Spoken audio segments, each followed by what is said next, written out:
আপনারা যদি আল্লাহর কুদরত ডাইরেক্ট দেখতে চান এবং ইবলিসের সাথে সাক্ষাৎ করতে চান, ফজরের সময় একটু চেষ্টা করলে পাবে। সিস্টেমটা বলবো আমি। হাদিসে আসছে নবী করিম সাল্লাল্লাহু আলাইহি সাল্লাম বলেছেন, মানুষ যখন শোয়, ঘুমায় রাতে, তার কপালের উপরে ইবলিস 3টা গিরা দেয়। কয়টা গিরা দেয় ভাই? 3টা গিরা দেয়। এই গিরা দেওয়ার মানে হলো তাকে অলস করে রাখা।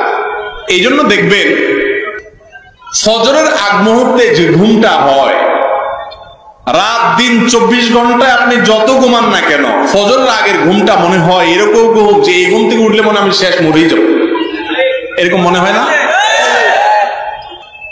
রাত্রে শুইছেন 12টায় ঘুম আসে না, 1টায় ঘুম আসে না, 2টায় ঘুম আসে না, ওই যে মোবাইলের মোনাজাত দেখে শুইছেন, এখন শুধু ওইসব মনে ঘুরপাক খাইতেছে, ঘুম আসে না, বহুত কষ্ট মষ্টে ঘুমাইছেন, কিন্তু ফজরের সময় আজান হয়ে গেছে, এই টাইমে এমন শরীর ভাঙা ঘুম আসে, কারণ ইবলিস তার সকল বাহিনী টাহিনী সহকারে আপনার ঠ্যাং ঠ্যাং টিপে দেওয়া লেগে গেছে, ওই যে গিরা দিয়ে ফেলছে, অলস লাগে, অলস। হাদিসে আসছে নবী সাল্লাল্লাহু আলাইহি সাল্লাম বলেছেন, কেউ যদি কষ্ট করে হিম্মত করে, শীতের দিনে আসছে সামনে, আরামের কম্বল ফেলে দিয়ে, কাঁথা ফেলে দিয়ে, লেপ তেলে দিয়ে ফেলে দিয়ে, সে যদি সকল কষ্ট উপেক্ষা করে একটু দাঁড়ায় যায়, বিছানা থেকে নেমা নামাজের জন্য দাঁড়ায় যায়, সাথে সাথে ওই 3 গিরার একটা খুলে যায়। আচ্ছা, গিরা খুলে যে এটা আপনি ফিল করবেন, কিভাবে ফিল করবেন? দেখবেন একটু আগে মনে হচ্ছিল যে এই ঘুম থেকে, এই কম্বল থেকে যদি আমি বাইর হই তো আমি শেষ, আমি নদীতে গেলাম পড়ে, এরকম মনে হবে, তাই না? কিন্তু হিম্মত করে বিসমিল্লাহ বলে যদি ফেলে দিয়ে, কম্বল ফেলে দিয়ে একটু দাঁড়ায় যেতে পারেন, সাথে সাথে দেখবেন যে শরীরটা হালকা হয়ে গেছে, ওই যে গিরা একটা খুলে গেছে।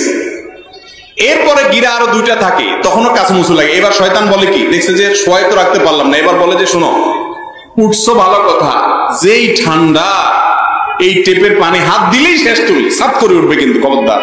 এবার আপনি জড়সড় হয়ে ভয় ভয় আগাচ্ছেন, কিন্তু আপনি হিম্মত করে বাপের বেটার মতো, আর কি হবে, হাতের ইয়ে করে হাতা গোছায়া টেপ খুলে বিসমিল্লাহ বলে হাত দিয়ে দেন, ওযু করে ফেলেন, সাথে সাথে দেখবেন শরীর আরো হালকা হয়ে গেছে, ওই গিরা আরেকটা খুলে গেছে। হাদিসে আসছে ওযু করলে গিরা আরেকটা খুলে যায়, শরীর হালকা হয়ে যায়। এরপরে শয়তান দেখছে যে এটাতেও কুলানো গেল না, উযুও করে ফেলছে বেটা, তখন বলে যে উযু করে ফেলছো ভালো কথা, নামাজটা ঘরে পড়ে ফেলো, যে ঠান্ডা বাইরে, বাতাস প্রচুর, ঠান্ডা লেগে যাবে, তোমার পরে সমস্যা হবে, অসুবিধা নাই, জায়েজ আছে তো, মাসালা দিবে, বউরের সাথে নিয়ে জামাত করে ফেলো, দিয়া আপনি বাসায় যাওয়ার নামাজ পড়েন। তখন যদি আপনি হিম্মত করে বের হয়ে যান এবং ফজর নামাজটা মসজিদ থেকে পড়ে আসেন, ভাই আল্লাহর কসম করে বলছি, আপনি নিজে একটু খেয়াল করে দেখেন যে হাদিসে 3টা গিরা কখন কখন খোলে বলা হয়েছে, আপনি অনুভব করবেন আপনার শরীর থেকে কিছু একটা সরে গিয়ে পাতলা হয়ে যাচ্ছে। ফজর নামাজ জামাতের সাথে পড়ে যখন বাসার দিকে আসবেন, আপনি যদি রাত 2টায়ও শোন, আপনি যদি 3টায়ও শোন, মাত্র 1 ঘন্টা ঘুম হয়েছে, এখনো ঘুমের ঘোর আছে, তারপরও ফজর নামাজটা জামাতের সাথে পড়ে যদি বাসার দিকে আসেন, মনে হবে যে আপনার শরীরটা নির্ভার এবং হালকা হয়ে গেছে।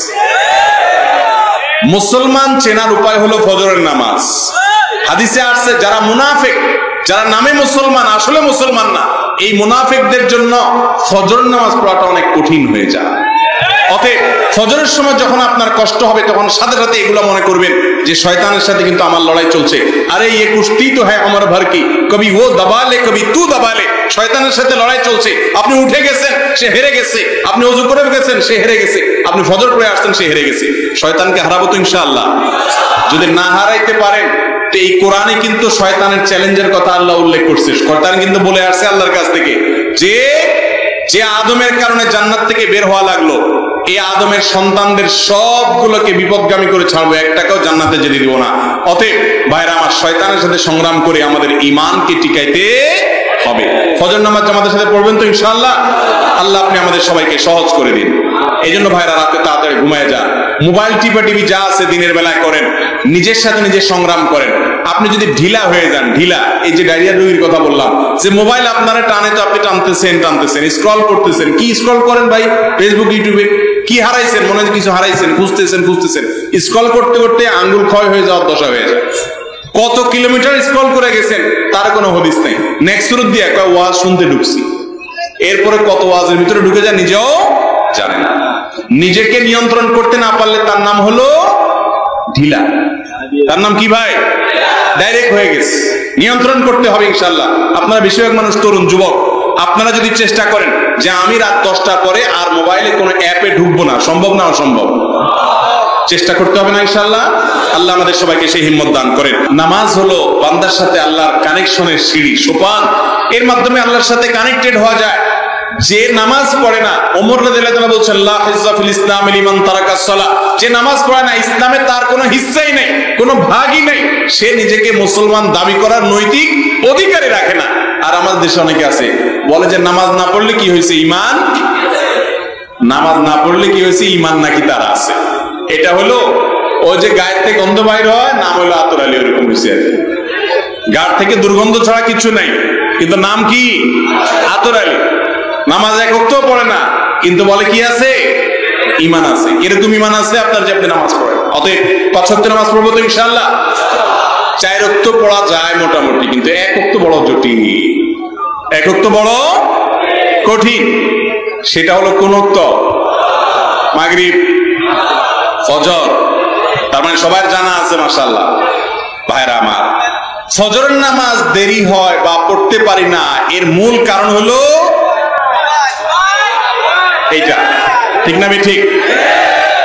এশার পরে দ্রুত শুয়ে যাওয়া হলো কোরআন হাদিসের নির্দেশ, কিন্তু আমরা 11টা 12টা বাজে একটা একটা করে সব দেখে এরপরে মোবাইলে মুনাজাত করি, শুয়া শুয়া বা বসা বসা মুনাজাত করি, এরপরে স্ক্রল করতে থাকি। ভাইরা আমার, হাসির কথা না, এভাবে আমাদের জীবন ধ্বংস হচ্ছে। দেখেন, রোগ প্রতিরোধ ক্ষমতা ধ্বংস শেষ হয়ে গেছে। বাংলাদেশে যে পরিমাণ ক্যান্সারের রোগী, আমি ক্যান্সারের পেশেন্ট নিয়ে আমার পরিবারের সদস্যদের নিয়ে পেরেশান ছিলাম, দৌড়াদৌড়ি করছি। এই সম্পর্কে ডাক্তারদের সাথে কথা বলেছি, ধারণা নেওয়ার চেষ্টা করলাম। বলেছি এই পরিমাণ ক্যান্সারের রোগী বাংলাদেশে বাড়ছে, এই পরিমাণ কিডনির রোগী বাড়ছে, এই পরিমাণ হার্টের রোগী বাড়ছে, যে ভয়াবহতা আমরা কল্পনাও করতে পারছি না। এক ডাক্তার আমাকে বললেন, ঢাকায় বা সারা দেশে যতগুলো ডায়ালাইসিসের মেশিন আছে কিডনির, এই ডায়ালাইসিস মেশিন গুলো স্লট খালি থাকে না, এত পরিমাণ রোগী হয়েছে, এত পরিমাণ রোগী বাড়ছে ঘরে ঘরে। এই সবগুলার একটা হাজার কারণ থাকতে পারে, এর ভিতরে একটা মৌলিক কারণ হলো যে আমরা আজ সুন্নাহ থেকে, ইসলাম থেকে, সুন্নাহ লাইফস্টাইল থেকে সরে গেছি। এখন ডাক্তাররা যে বলে যে রাত 10টা থেকে 2টা এই টাইমটার যে ঘুম, এটা আমাদের বডিতে ইমিউন সিস্টেমকে স্ট্রং করে, রোগ প্রতিরোধ ক্ষমতা বৃদ্ধি করে। আপনি শনি রাত 12টা 1টা বাজে আপনার শরীরে রোগ প্রতিরোধ ক্ষমতা থাকবে কোত্থেকে? সব ধ্বংস হয়ে যাচ্ছে। ভাইরা আমার, সুন্নাতের অনুসরণের মধ্যেই কল্যাণ আছে, এর বাইরে অন্য কোথাও কোনো কল্যাণ নাই। অতএব আমাদেরকে ফজরের নামাজ পড়ার অভ্যাস করতে হবে। ফজরের অভ্যাস করতে হলে রাত্রে তাড়াতাড়ি শুইতে হবে, রাত্রে তাড়াতাড়ি শুইলে অটোমেটিক ফজর পড়া সহজ হবে। এই জন্য আমি ওয়াজ মাহফিলগুলোর ব্যাপারে আকুল আবেদন করি। আমার ভাইকেও আমি বলেছি, উনি নিজেও জানেন যে আমরা চেষ্টা করি মাহফিলগুলো যত তাড়াতাড়ি শেষ করা যায়। কারণ অনেক জায়গায় আছে 12টা 1টা 1টা 2টা পর্যন্ত মাহফিল হয়, এরপরে যাইয়া শ্রোতা তো পরের কথা, বক্তা বেচারার ফজরের তো টানাটানি হওয়ার কথা, কি বলেন? অতএব এটা তো কখনো সুন্নাহ সম্মত বিষয় হতে পারে না। তো আপনারা সবাই ফজর নামাজ জামাতের সাথে পড়বেন তো ইনশাআল্লাহ?